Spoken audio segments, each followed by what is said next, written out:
Hi, hi guys. Today we will talk about how to fix or how to solve the problem of Supreme Duelist Stickman app. You will click on settings.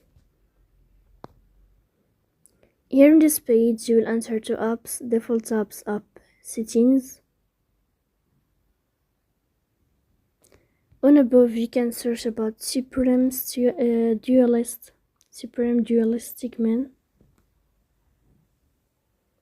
Here in this page, we click on first stop and you can click OK. Then you will go to storage. Here you can click on clear cache.